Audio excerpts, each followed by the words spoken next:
Tonight is on the island. It's about time we're making up. Hello, how you feeling? Bye bye. Bye bye. I'm going on a new adventure. Teacher. Hi guys, and welcome back to my channel. My name is Tottie Wati to be exact. And remember, I ain't got it all yet, but I'm on my way to go get it. In today's video, I'm going to be sharing some snippets of my relocation process with my toddler, traveling across country over 34 hours to come back home to Phoenix, Arizona. So first things first, I would like to thank all 316 of you guys. Woo, woo, woo, woo, woo. All my new subscribers. I'm looking to grow my channel and be more consistent, but I just want to thank you guys and the ones that have been rocking with me thus far, because we got some big things popping this summer. Hey y'all, so I have officially made it to the Greyhound station and we're getting ready to head back home. I got all this luggage and I am really excited. All my bags, my baby. So there was a change in plans. I originally was scheduled to leave on Monday of next week, but things jumped up and I had to turn around and leave right after I got a call that Marcus had to leave and head to Florida. So I just packed everything up and we're headed for Phoenix. Only 2 people know that I'm coming in town and I'm popping up to surprise everybody else. And we're gonna see how this transition, how this goes.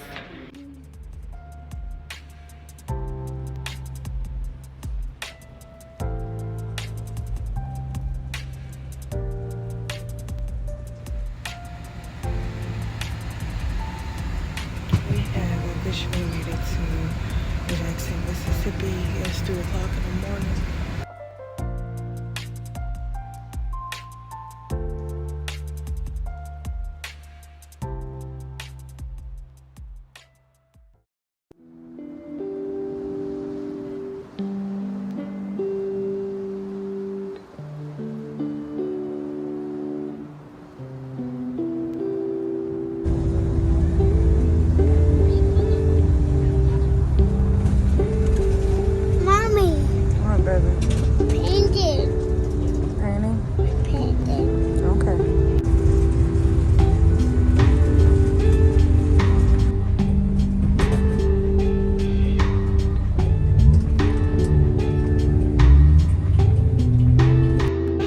We have officially made it to Dallas and waiting on our next bus. We got some time in between and yeah, that's it.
I feel like traveling on the Greyhound is such a humbling experience because you don't know who you're gonna see on that thing. You don't know. Most of the people that's on that thing is looking to, you know, transport, start over and do whatever. So I'm gonna say booking my tickets and my bags to get here was like half the price of me flying with all our shit. Maybe a third of just the tickets alone. And then the bus, we had a couple good bus drivers. We only had one that was kind of crazy. But the bus drivers were cool. They don't let them overdrive. And so it felt like we stopped every hour to different stops, picking people up and dropping them off. And yeah, for the beginning portion of it was pretty cool. The windows are just open windows. They're not tinted. And there's no shade, pull down things on it. Come here. The heat and the air conditioning work pretty well. I don't think nobody used the bathroom on our buses. I know I didn't, but ours was a 34. Here, bite. Ours was a 34-hour ride, and them chairs was hard as hell. And they only recline back so far. So Simon was literally sleeping across my lap the entire time, to the point where my legs was going numb or whatever. So that's one thing to think about when traveling with a kid. But once we left Louisiana and got to Texas, into Dallas, the hour and 30 minutes or 2 hour transfer to Dallas was pretty cool. I got off the bus with all my shit. Everybody was looking out for me being a single mom. This one dude got off and brought all my bags down and was really looking out. And then they took my bags and put them up for me because I had so much. And they loaded up on the next bus prior to me getting on. So that was pretty good. And I'm not used to people doing stuff with me. Like, it's so hard for me to accept help because it's foreign to me. So, dude helped me off the bus and did all that with my bags, and I offered him, I'm like, hey, do you got cash out? Let me throw you something for helping me out.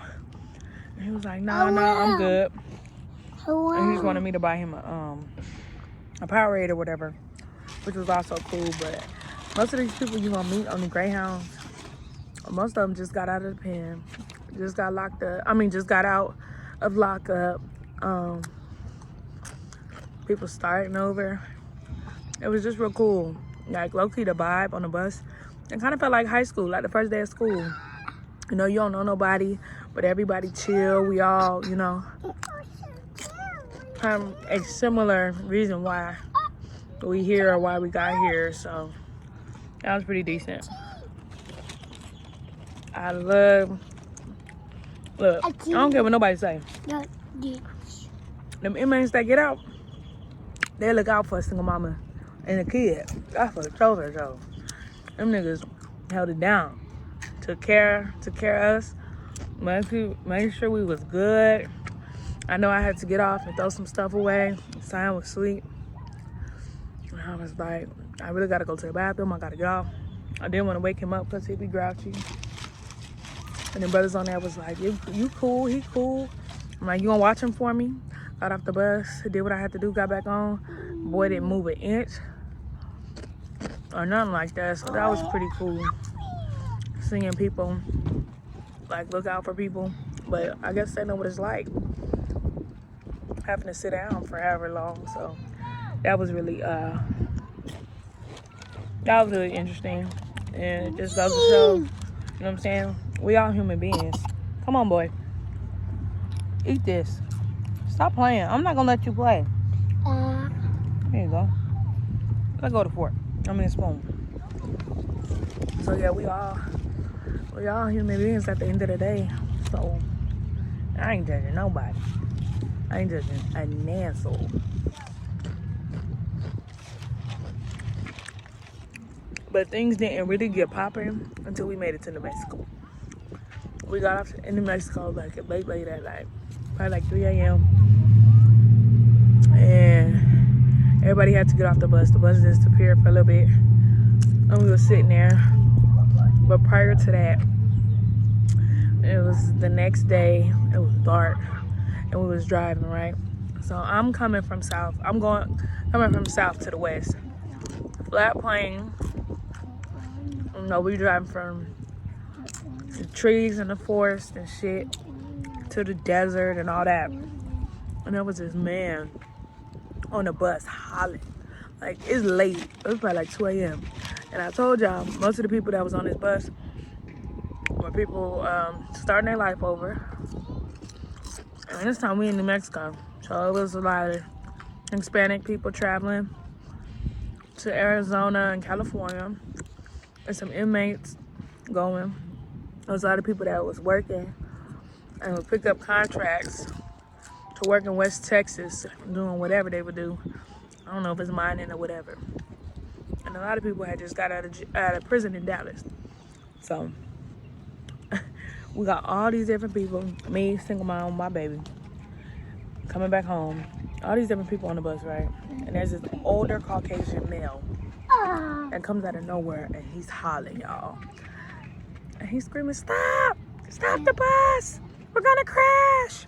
We're gonna crash! Stop! Move too fast! You're going too fast! Pull right! Pull right!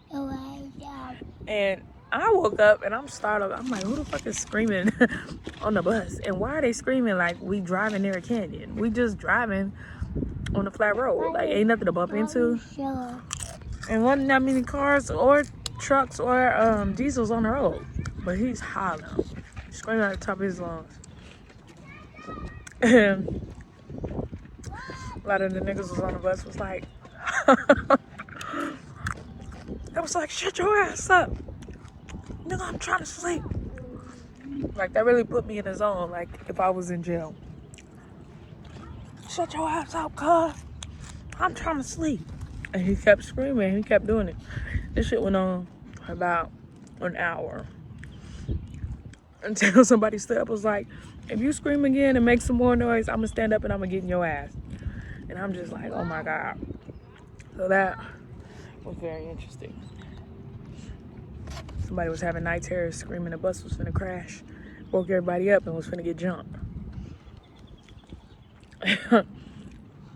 And then when we had got to New Mexico, it was a black security guard at the door, right? So we all showed our transfer passes and we went in there and sat down, and it was empty in there. Empty. And you know, this bus station was old because it was in that turquoise and purple, like the old school McDonald's cup and the Taco Bell colors. That's what it looked like in there. So it's a bunch of us. There's a bunch of us. There's a group of black folks. So it's about like maybe 5 of us. And we all rocking together, looking out for each other, chopping it up, laughing and making jokes. Like I told y'all, this is just like high school. And it's like, I don't know what it is, but it's like this internal communication, this telecommunication we have. And when I say we, I mean, and when you see something, you just look at somebody and be like, did you see that? Did I see that? It's like, yeah, I seen that, or whatever. So we had that going on. Then it was well, a couple Hispanic people that was already rolling with us, and then there was a few Caucasian people. There were some transgenders. A lot of people had face tattoos, and everybody just looked different. It didn't look like we all belonged to be on the bus with each other, but we all looked different, or whatever. And then some Mexican men was getting ready to catch the bus, or whatever, but the black security guard was checking their bags. And we all here, take the spoon. Here. And we all thinking like, he didn't check our bag. I hope he don't check my bag. Cause, you know, I had what I had on me. And then there was this gay dude, this cis, that I met on the bus. His name was Antonio. And Antonio was on his way to Texas, y'all. And when Antonio said he was from Miami, but he's giving like New Orleans punk. But like skinny, carried a handbag, called your baby and all that shit, right? So Tail. He came over there Tail.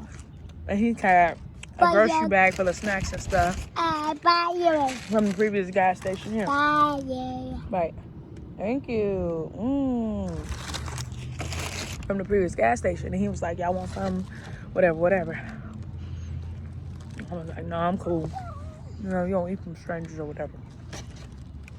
So we was over there. He was like, yeah, he better not check my purse. He better not check my bag. Look, I cut a motherfucker. I was like, girl, what you gonna cut him with? That boy pulled out like a 15-inch butcher blade. A whole butcher knife. Yeah, your cub. A whole butcher knife out his bag. Talk about who he was finna slice and dice. And I'm like, oh, you keep it on you, huh? He was like, yeah, honey. I'm